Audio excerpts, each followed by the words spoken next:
segurança, uma vida de sucesso, uma vida bem-sucedida, uma vida que deixa um bom legado, né? Então, com todo esse contexto aqui, eu acredito que todos nós queremos ter uma vida plena, amém? Todos nós estamos em busca desta vida boa, desta vida significativa. Todos nós queremos que nossas vidas seja cheia de propósitos e realizações, vida bem-sucedidas.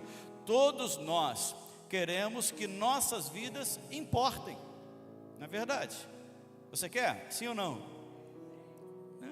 Que nossa vida faça a diferença, que nossa vida seja importante. Agora, muitas vezes, e talvez aqui a gente se encaixe dentro disso, talvez você que veio aqui hoje, está aqui hoje, se encaixe nisso, porque nós procuramos essa vida plena, procuramos essa realização, procuramos esse significado através de coisas que não podem nos satisfazer, coisas que passam. Quem sabe você está tentando encontrar esta vida plena, encontrar propósito em sua vida através da fama. Quem não quer ser famoso, né? Através da admiração das outras pessoas. Quem não quer ter isso? E é bom ter, achar graça diante de Deus e dos homens, né? Que fala lá em Provérbios no capítulo 3. Só que isso, quando isso não acontece, a pessoa se frustra, às vezes a pessoa se fecha, às vezes a pessoa desiste, às vezes a pessoa fica deprimida, às vezes a pessoa não dá sequência no projeto, porque ela está com o foco nestas coisas, achando que isso é que vai trazer esta vida plena, esta realização na sua vida. Quem sabe você está tentando encontrar essa realização através de posses materiais. Não, quando eu for rico, quando eu tiver muitas coisas, aí sim, né? É igual aquele rico lá da parábola, né? Rico sou, estou enriquecido, né? Eu estou enriquecido, pode dormir em paz, eu tenho muitos celeiros e já tenho muita coisa guardada, eu já tenho tanta coisa, não é assim que diz o texto? E a voz de Deus para ele foi o seguinte: louco, hoje pedirão a tua alma, e o que você tem preparado, para quem será? A igreja do Apocalipse, quando ela se declara que era rica e estava enriquecido, a palavra de Deus para ela, para o anjo da igreja, foi: você não sabe que você é pobre, cego e nu. Ou seja, não é nada. Talvez você esteja buscando essa realização através disso, ou buscando realização através de uma vida, de um trabalho árduo, trabalhando de sol a sol, trabalhando todos os dias, virando escalas, 2 escalas, e trabalha dia e noite, até de madrugada, e final de semana, e trabalha, e eu não estou aqui falando contra o trabalho, não estou aqui falando contra ter reconhecimento, falando contra ter posses materiais, eu não estou falando contra essas coisas, mas isso não te traz vida plena, isso não te torna alguém que vive esta vida plena, porque esse trabalho que você às vezes tanto busca, quer construir uma segurança através dessa riqueza material, infelizmente, nenhum desses métodos, nenhum desses objetivos trará verdadeira felicidade ou realização na sua vida. E talvez você esteja em seu coração me contradizendo em alguma coisa, em algum desses propósitos, mas eu queria que você abrisse o coração para você entender isso. Porque quantas pessoas são tão pobres que só têm dinheiro, Quantas pessoas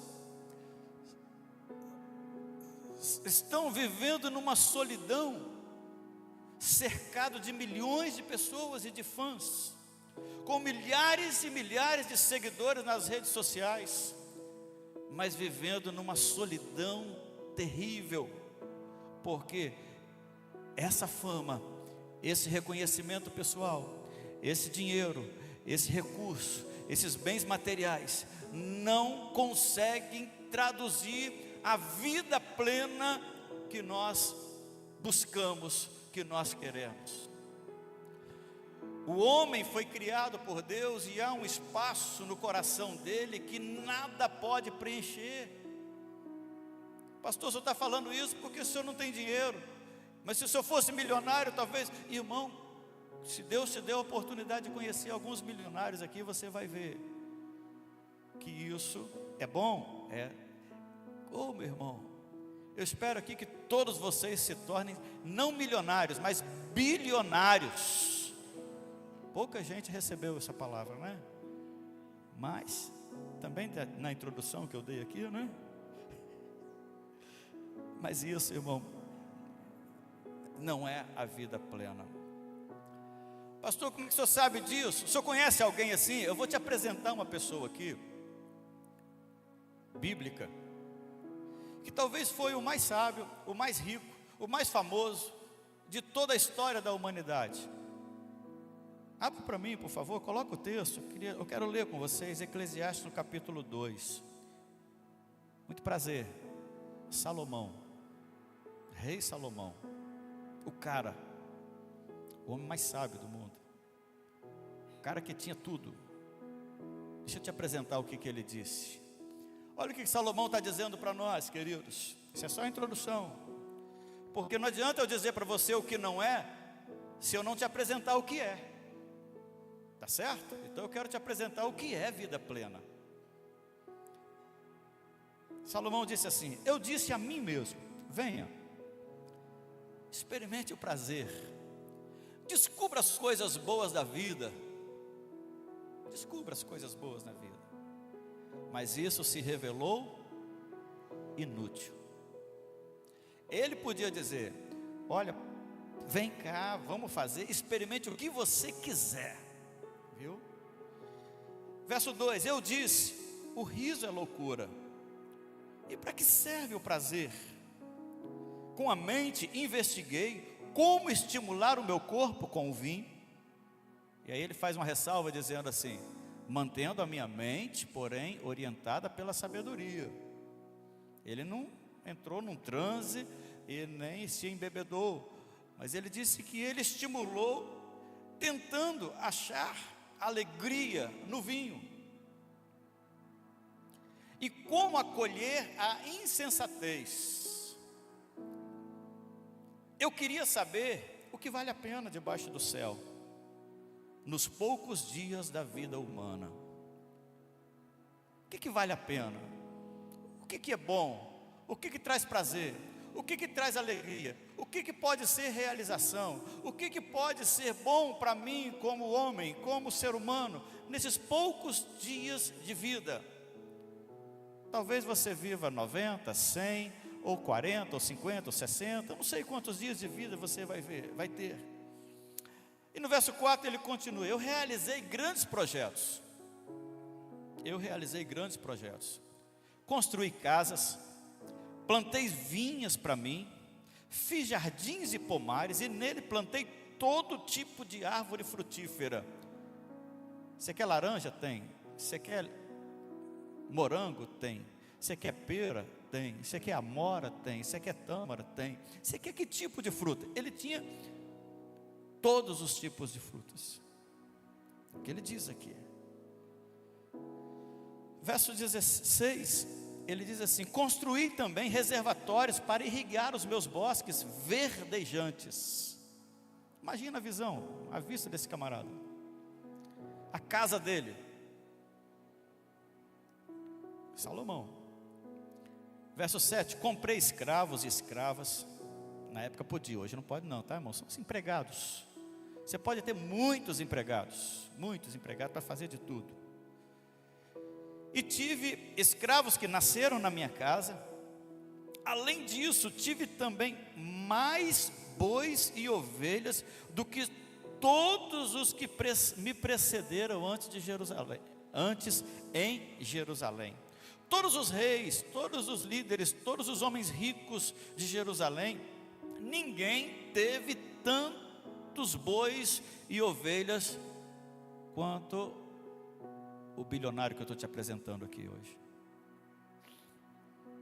Verso 8: ajuntei para mim prata e ouro, tesouro de reis e de províncias, servi-me de cantores e cantoras, e também de um harém, a delícia dos homens. Esse harém dele, disse que ele tinha 1000 mulheres,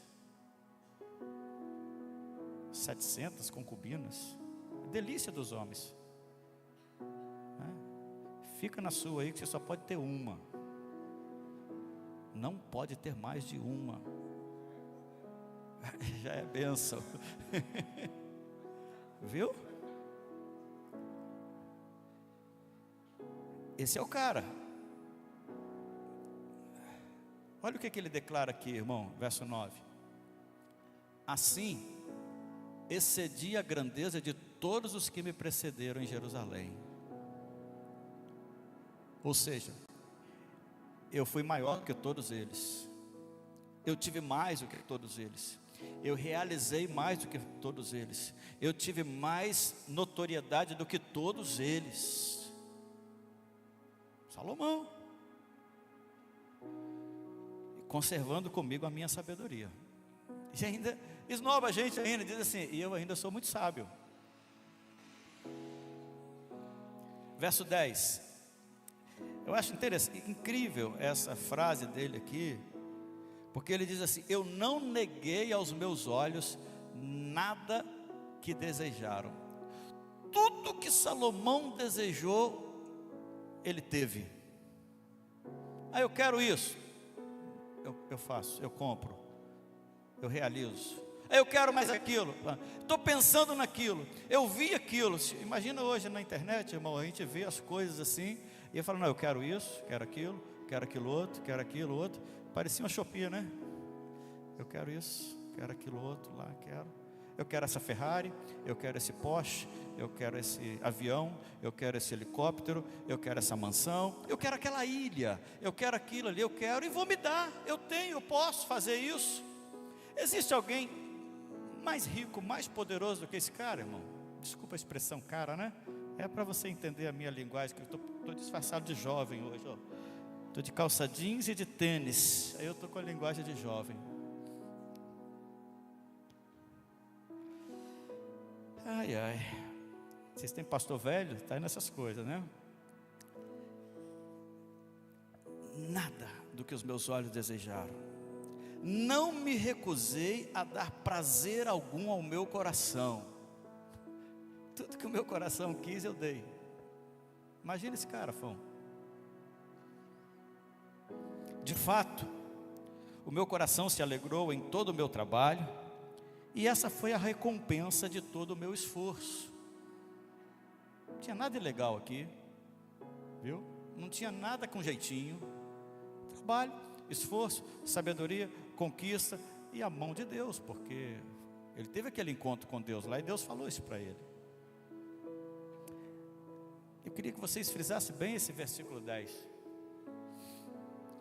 Nada. Mas olha a conclusão que ele faz no versículo 11, ele diz: entretanto, esse entretanto aqui faz uma ligação e uma ponderação e contrasta com tudo isso que ele citou para nós nos primeiros versículos aqui, nos primeiros 10 versículos. Entretanto, quando avaliei tudo o que as minhas mãos haviam feito e o trabalho que eu tanto me esforçara para realizar, é ele que está dizendo, eu vi que tudo era inútil.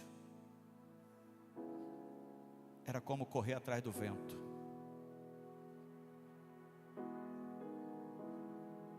Não há nenhum proveito no que se faz debaixo do sol. Dá para pensar? nessa primeira parte da mensagem aqui, eu queria te chamar para reflexão. Ah, pastor, mas eu não tenho tudo isso que Salomão teve. Eu queria ter 1% que Salomão teve.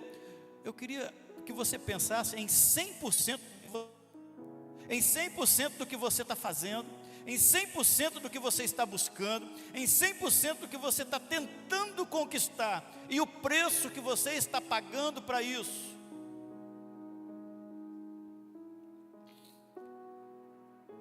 Eu conversei uma vez com um irmão, ele era até daqui da nossa igreja, muito bem sucedido,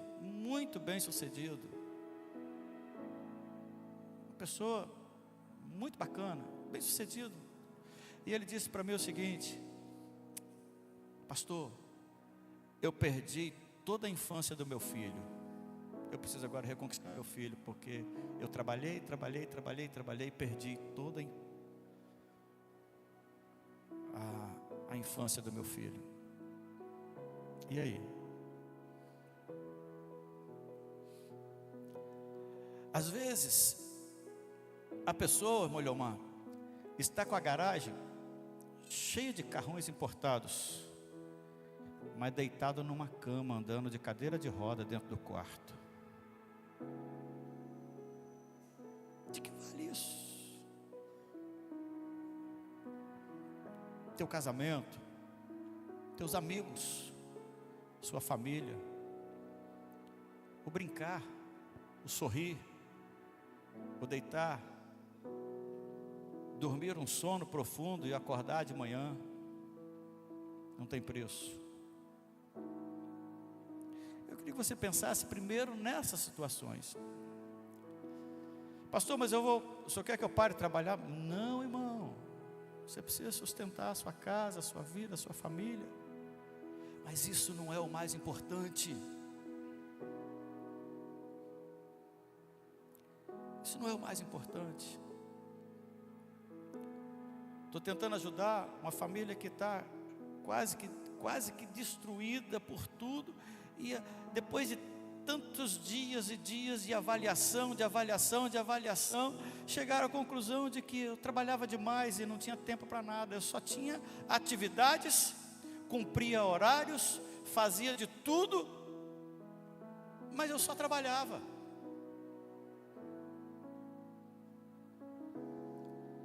Pense um pouquinho nisso. Sabe por quê, amados?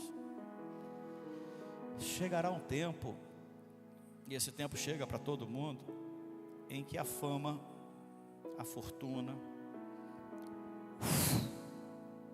desaparece. É como um vento. Só teve uma pessoa assim muito conhecida no nosso meio que tentou e disse que era possível estocar vento. Não adianta, não tem como estocar vento. Só para vocês rirem um pouquinho, né? Não tem como, Dani, estocar vento. Eu estou correndo atrás do vento, Isso tudo é vento. Tudo é vento. E isso desaparece. Paulo diz para Timóteo, seu obreiro, ele diz o seguinte: fala para os ricos desse mundo não colocarem a sua segurança na incerteza das riquezas. Ou seja, porque elas vêm e vão.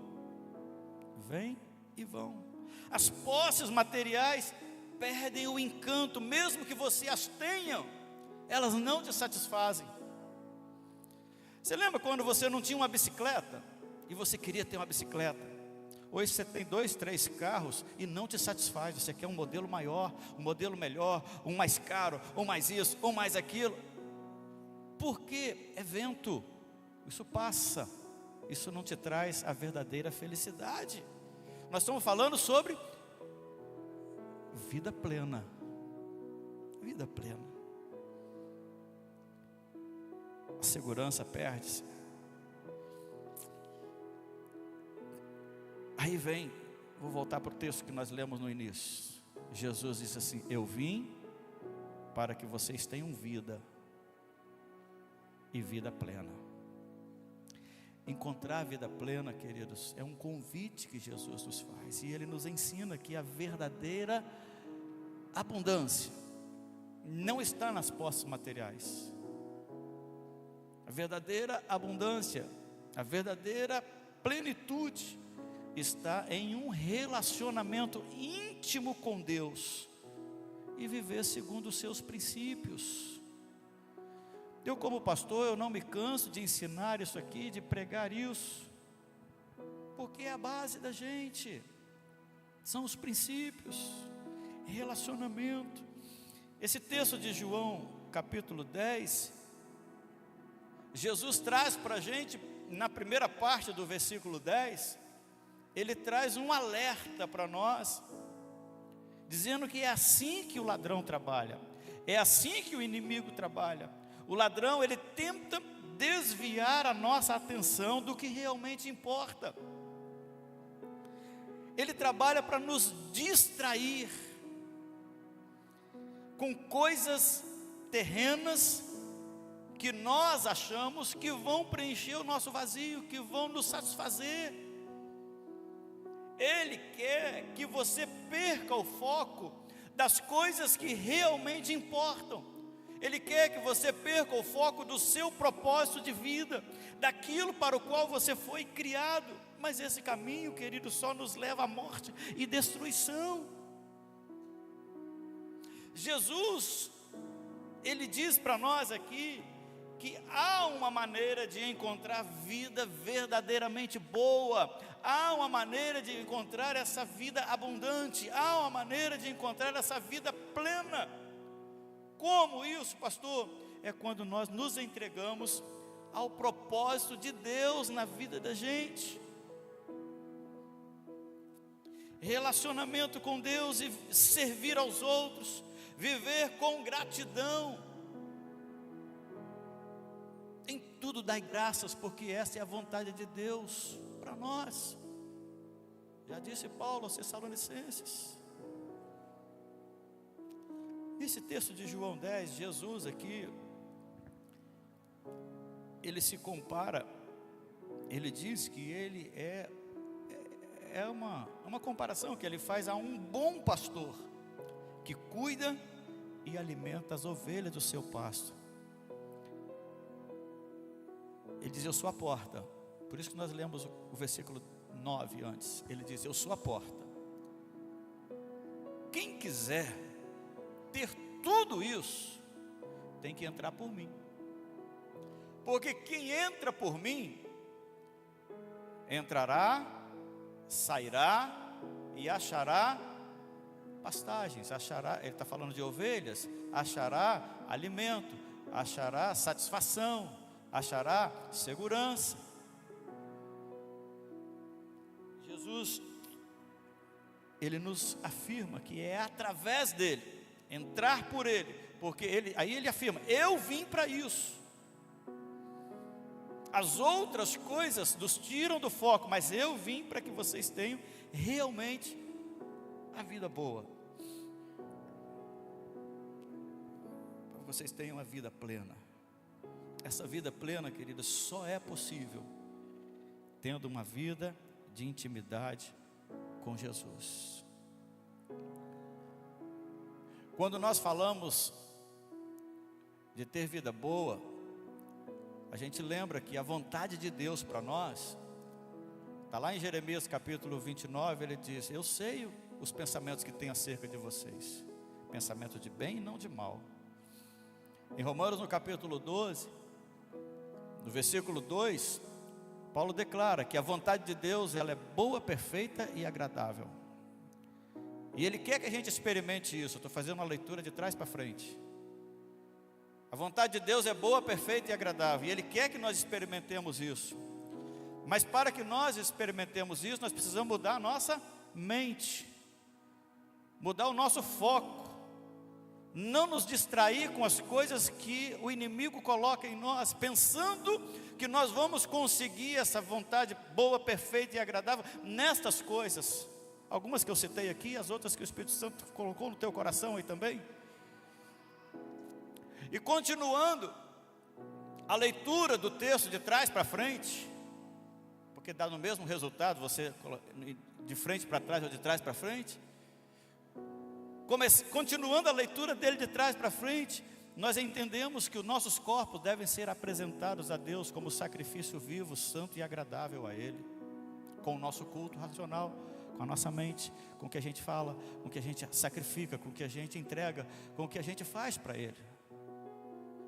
Agora, lendo do início para o fim, Paulo diz: rogo-vos, pois, irmãos, pela compaixão de Deus, que apresenteis os vossos corpos em sacrifício vivo, santo e agradável a Deus, que é o vosso culto racional, e não vos conformeis com esse mundo, com as coisas desse mundo, com a fama, com o dinheiro, com as posses, com as coisas. Não vos conformeis com esse mundo, mas sede transformado pela renovação da vossa mente. Pensa diferente, olhe diferente, entenda diferente, viva diferente, e aí vocês vão experimentar a boa, perfeita e agradável vontade de Deus.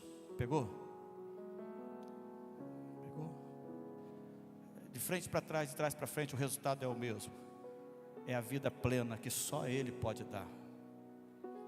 E é isso que Ele quer para mim e para você, querido.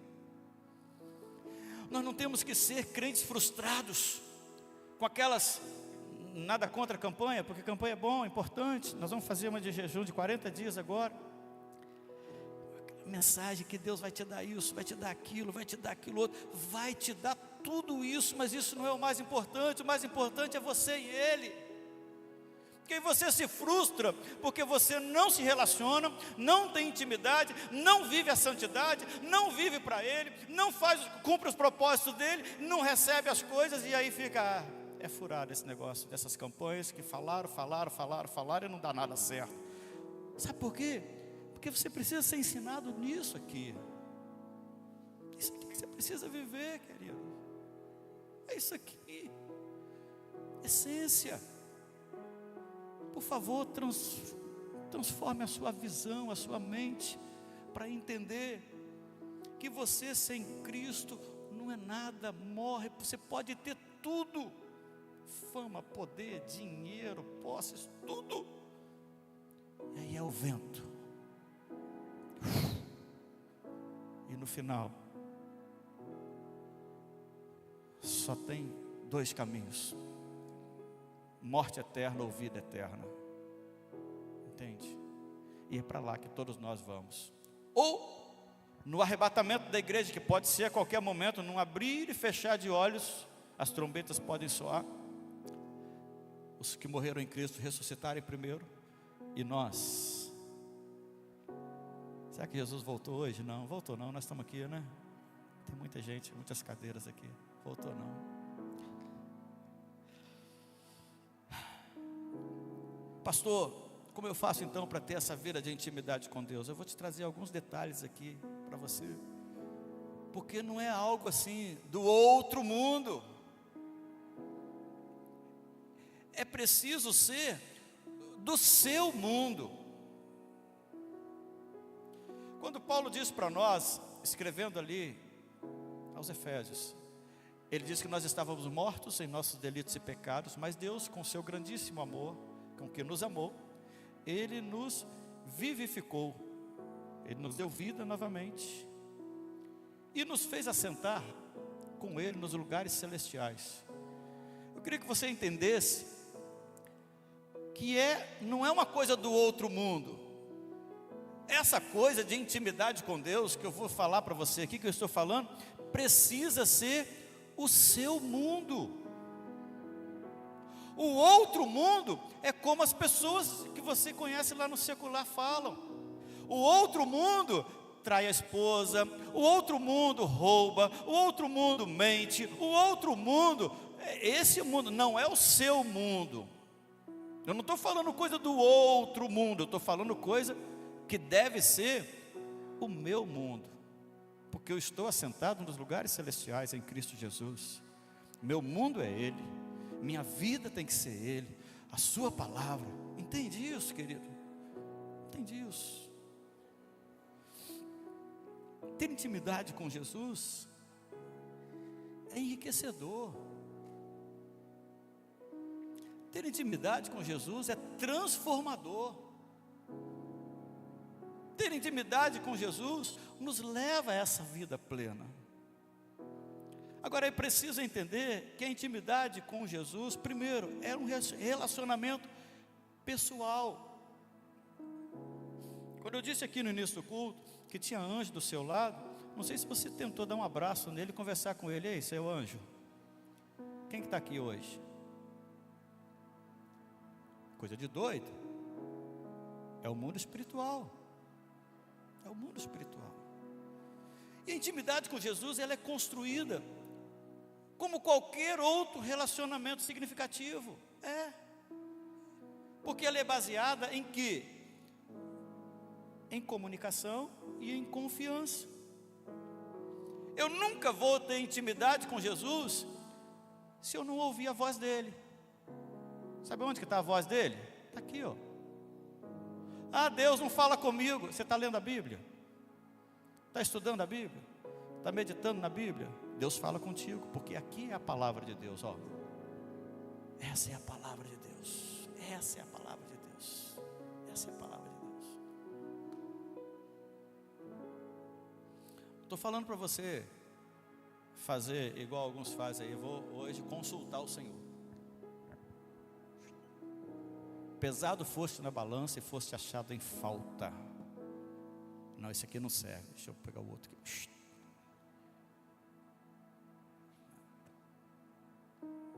Né? Deus fala? Deus pode falar. Quantas vezes eu já abri a Bíblia, quando eu olho assim, Deus fala comigo naquele momento, tudo que eu tinha que falar. Mas Deus fala comigo todos os dias que eu leio a palavra. E você precisa ler, para você se relacionar com Deus, ter esse relacionamento, intimidade com Deus, você precisa. Isso envolve o quê? Orar regularmente, ler e meditar na palavra de Deus, e estar aberto para ouvir a voz dEle no seu coração. A oração, querido, ela se torna uma conversa íntima, e você compartilha os seus pensamentos e os seus sentimentos e os seus anseios com quem? Com quem você está orando. Você está orando para quem? Para Jesus. Então ter intimidade com Deus envolve isso. Segundo, a intimidade com Jesus, ela proporciona para a gente um conhecimento profundo dEle, porque à medida que você se aproxima dEle, começa a conhecer mais sobre o seu caráter, seus ensinamentos, o seu amor, suas promessas, né? Tudo que está aqui, ó, aqui, isso não só fortalece a sua fé. Por que a fé vem pelo ouvir e ouvir a palavra de Deus? É porque é na palavra de Deus que você toma posse das promessas dEle. É nessa promessa, nessa palavra de Deus, que você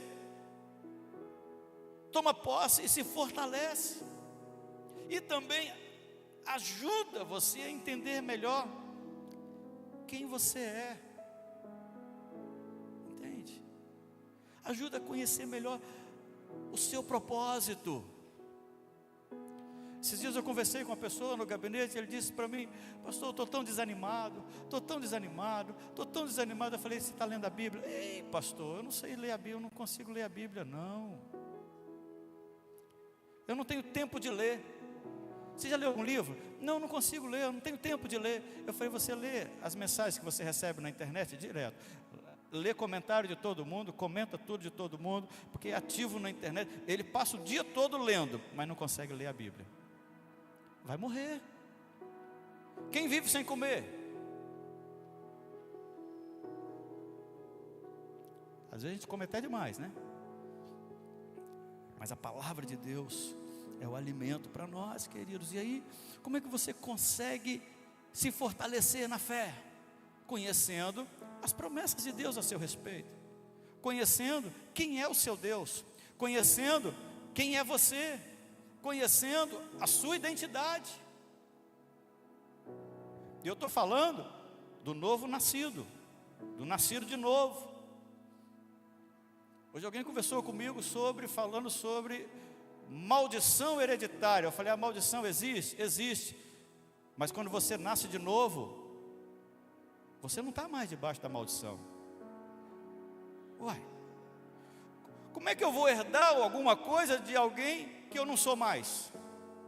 Eu sou nova criatura, queridos. Eu sou nova criatura, viu? As coisas velhas se passaram e eis que tudo se fez novo. Isto é, se eu nasci de novo. Se eu nasci de novo, eu tenho uma nova identidade, eu tenho um novo nome, eu sou uma nova pessoa. Entende isso? E além de trazer esse conhecimento profundo, essa busca, essa intimidade com Deus cria uma dependência. Como assim, pastor? Porque viver em intimidade com Jesus significa depender dele em todas as áreas da sua vida. Irmão, você não vai fazer uma coisa sem perguntar para Jesus mais. Se você anda com ele, se você caminha com ele, se você... todas as áreas da sua vida. E isso envolve você confiar na direção dele, mesmo quando as coisas ficam difíceis, ficam confusas. Você vai entender, não, espera aí, é Jesus que está me conduzindo, tem um propósito nisso, isso vai passar, a vitória está lá, talvez eu não esteja alcançando, Senhor, me mostre, aumenta a minha fé, para eu alcançar o Senhor nisso aqui. E aí você viver essa intimidade com Ele, é viver nessa dependência dEle, queridos. É saber que Ele está sempre ao seu lado. Quem tem intimidade com Jesus não tem dúvida disso. Mas está confuso, está dando errado, as coisas não estão funcionando. Não, mas eu tenho um Deus. Irmão, eu tenho um Deus. Eu sei que o meu Redentor vive e que por fim Ele se levantará. O braço dele é forte. Ele cuida de mim em todas as... Ele está me guiando, Ele está me sustentando, Ele está ao meu lado. Ele não me deixa sozinho. É o meu Deus, eu conheço Ele, eu conversei com Ele hoje. Ele falou comigo hoje, Ele falou, vai... Não, mas está demorando, está no tempo dele, é o tempo dele é sempre melhor. É viver essa intimidade com Deus. Viver a intimidade com Deus produz transformação. Só que é uma transformação interior.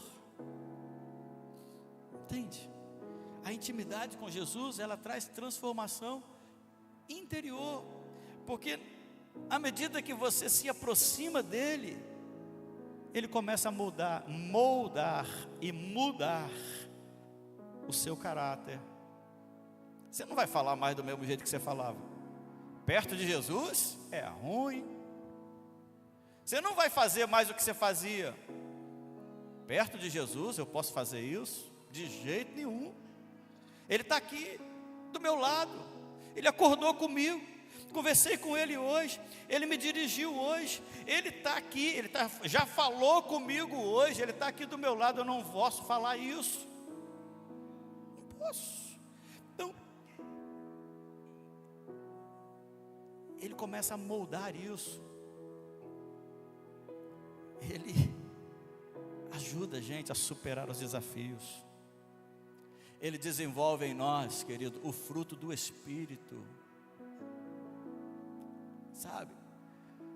Crente com intimidade com Deus produz amor, produz alegria, transmite paz, né? Você transmite uma paz. O que é isso? É o fruto do Espírito. Vive em paz mesmo na guerra. Tem bondade, tem benignidade, tem temperança, tem fé, tem domínio próprio, produz o fruto do Espírito, crente em intimidade com Deus.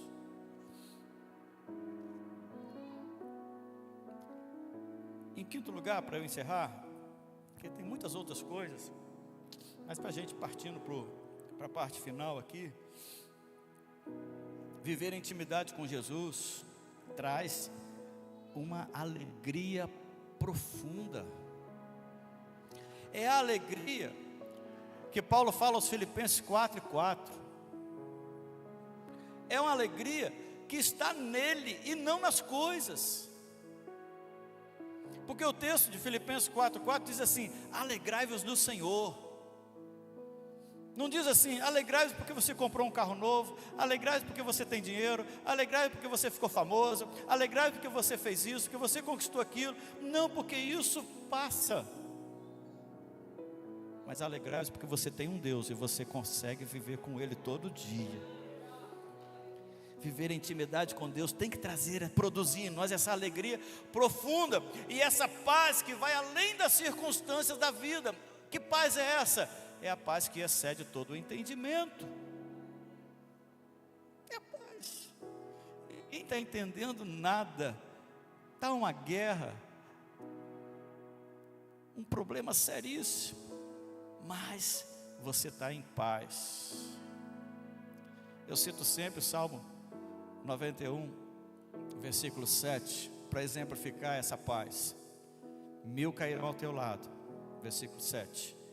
10.000 ao teu lado, 10.000 à tua direita, mas você vai ficar em pé e não vai ser atingido. Oh, irmão, que confiança no Senhor. Imagina você passar no meio de um... Você já passou no meio de tiroteio lá na sua região ali? A gente passa baixinho assim, se escondendo, começou a dar tiro, você mergulha e vai para debaixo da cama. Então aqui, essa paz aqui é assim: você vai passar no meio de um bombardeio, de um tiroteio, de cabeça erguida, sorrindo. Puf, caiu um aqui, puf, caiu outro aqui, mais outro ali, mais outro ali. Você não se alegra com quem caiu, mas você diz: eu estou indo para o meu alvo, eu não vou cair. O meu Deus, Ele me protege, Ele é o meu refúgio e fortaleza, Ele é o meu socorro presente na angústia, Ele é o meu pastor e nada me faltará, Ele é o meu guia, Ele é o meu Senhor, Ele é o meu ungido, Ele é o meu lugar forte, Ele é o meu Deus, Ele é o que me sustenta na destra da sua justiça, é Ele que peleja as minhas guerras. Eu vou continuar marchando, eu vou continuar vivendo, eu vou continuar seguindo. O inimigo atira, que não vai me atingir. O inimigo joga outra seta, não vai me atingir. Vem um bombardeio aqui, não vai me atingir, porque eu tenho esse Deus, eu conheço Ele, eu vivo com Ele. Oh, irmão, isso é ter intimidade com Deus. É saber que você não está sozinho e que há um propósito maior em tudo que acontece. Há um propósito maior.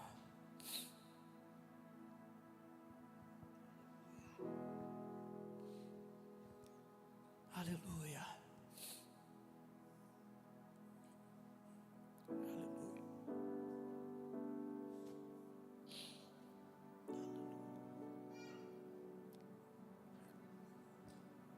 Em resumo de tudo isso, talvez, a intimidade com Jesus é um convite para conhecê-lo mais profundamente, para confiar nele plenamente. Você consegue aceitar esse convite? Intimidade com Jesus é permitir que Ele transforme a sua vida de dentro para fora. Intimidade com Jesus, querido, é um caminho contínuo de crescimento espiritual. Intimidade com Jesus é um caminho contínuo de comunhão, de amor com Ele. Isso é intimidade com Jesus, e é somente confiando nele, seguindo a Ele, tendo intimidade com Ele, que nós podemos experimentar a vida plena. Pergunta que eu fiz no início é essa: quer ter vida plena? Não tem como fazer isso sem passar por um outro caminho. Quem está sofrendo, oprimido, essas coisas, o convite de Jesus é sempre: venha a mim. Está perdido? Eu sou o caminho. Está desesperado? Eu sou o teu socorro. É sempre Ele. nunca é em outro caminho, nunca é em coisas materiais, terrenas. Isso são lampejos que o Senhor nos dá por nos amar, mas é sempre Ele, querido. Realização, sucesso, significado, ser bem-sucedido, fama, dinheiro, milionário, bilionário, trilionário, tudo isso é através de um relacionamento com Jesus todos os dias. Existem coisas, queridos, que não tem preço, mas tem muito valor. Tem coisas que dinheiro não compra, mas Jesus já pagou o preço por nós. Ele nos oferece de graça, de graça. E é só nele, querido, só em Jesus você vai encontrar sentido para a sua vida. Só em Jesus você vai encontrar vida plena. Só em Jesus, só em Jesus. Eu queria te convidar para você fechar seus olhinhos e pensar um pouquinho. Pensar um pouquinho sobre a maneira como você está procurando realização, significado em sua vida. Será que você está buscando através das posses materiais, relacionamentos, sucesso, fama? Ou você está seguindo Jesus, confiando nele, para ele produzir esse significado, esse propósito em sua vida? Pense um pouquinho sobre isso, depois a gente volta a conversar.